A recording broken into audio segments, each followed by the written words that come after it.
I just fell in love with a gangster, so he put my name in the top. But I don't let him come to the crib, so we get it on when we out. Nowadays I be ducking them cameras, and they heard that I'm up on them banners. Calling my phone, but they know I don't answer.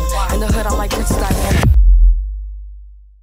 Ada kalanya nama Hanung Bramantyo identik dengan film religi yang memantik kontroversi. Di antaranya yaitu Doa yang Mengancam, Perempuan Berkalung Sorban, Sang Pencerah, dan Tanda Tanya.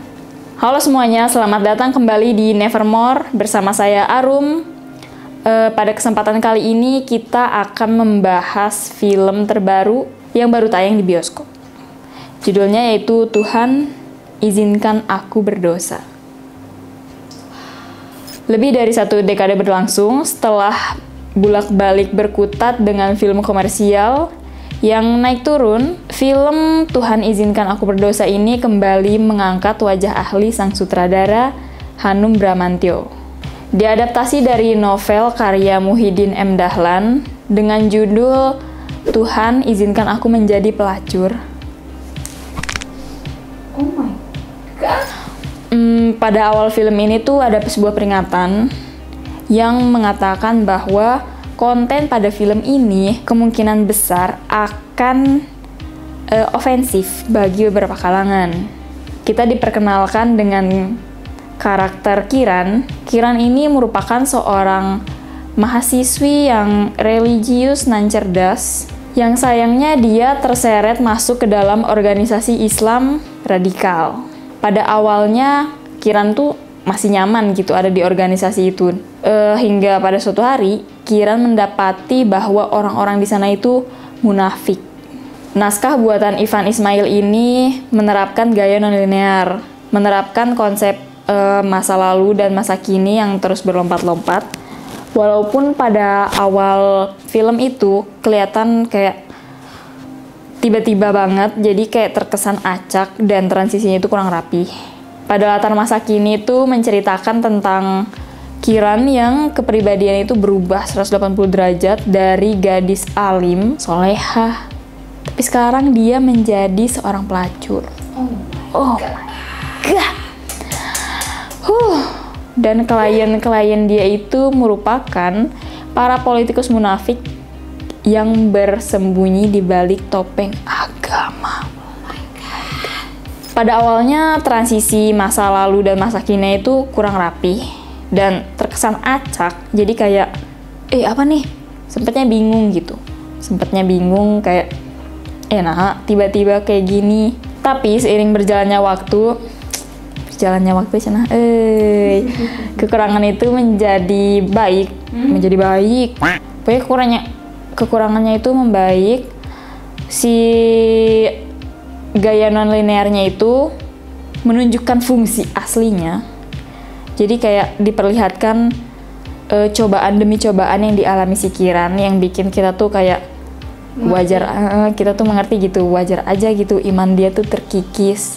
Karena kayak makin dilihatin tuh kayak kasihan banget. Semua penonton tuh menghela nafas di situ, kayak kita semua kayak capek juga gitu. Iya, capek dan kasihan banget gitu. Relate tapi nggak relate, tapi relate tapi nggak relate. Ya, kalian semua akan mengerti kalau nonton itu. Iya, makanya nonton guys. Ya, nonton guys di bioskop. Kesayangan Anda. Betul. Selain melempar kritik pada radikalisme, film ini juga membahas tentang manipulasi laki-laki terhadap perempuan. Macam-macam karakter Ustaz Abu Darda yang diperankan oleh Ridwan Roul Rohaz, atau karakter Alim Suganda, si politikus yang diperankan oleh Nugi. Mereka berdua itu kan orang-orang berpengaruh yang bersembunyi di balik topeng agama. Tapi ada juga yang gak bersembunyi di balik topeng agama, cuman emang sama aja dia tuh memanipulasi perempuan.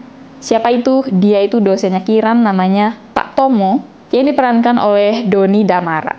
Mereka sama aja gitu, orang yang berbagi di topeng agama ataupun enggak, sama aja ini membahas tentang isu manipulasi laki-laki terhadap perempuan. Begitulah.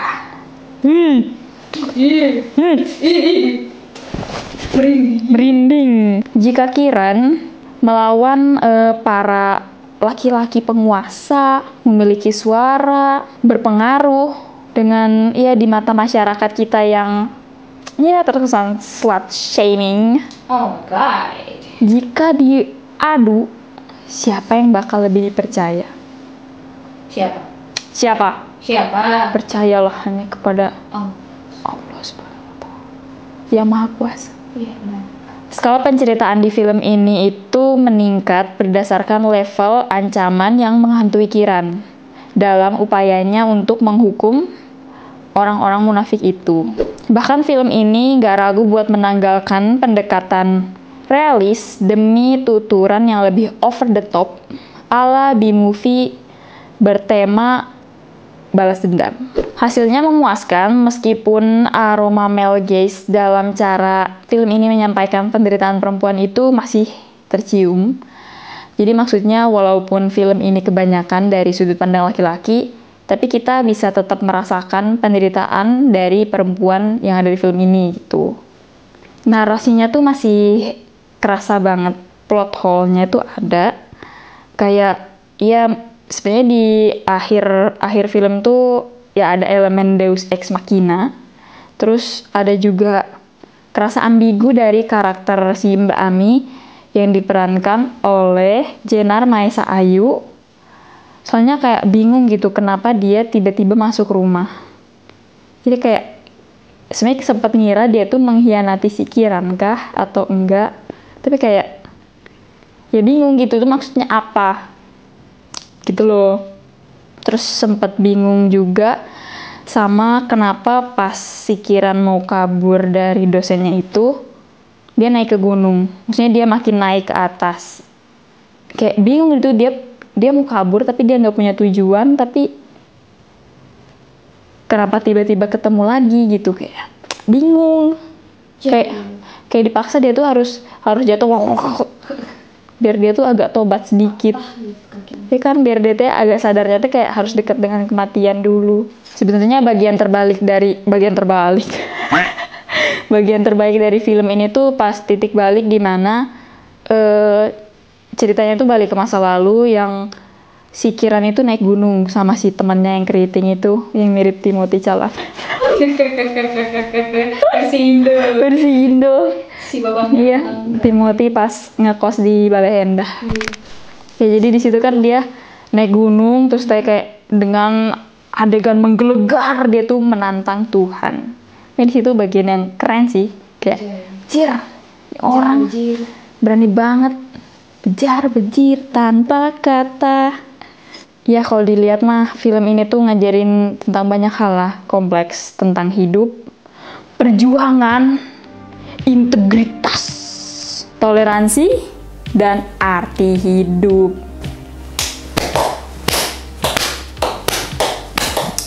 Ya, dari kita mah ratingnya ada di 8,3.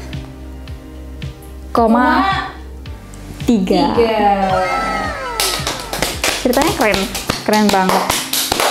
Kalian harus nonton, wajib. Tapi jangan bawa anak-anak karena pikirannya belum matang. Benar. Kalau dimasak dulu boleh. Oke, sekian dari Nevermore. Jangan lupa di like, subscribe, dan komen untuk diskusi tentang spontan banget guys. Jangan lupa komen ya di bawah tentang diskusi film ini atau tentang saran dan masukan juga boleh. Jangan lupa cek Instagram kita di never.more.id. Nevermore signing off. Thank you semuanya.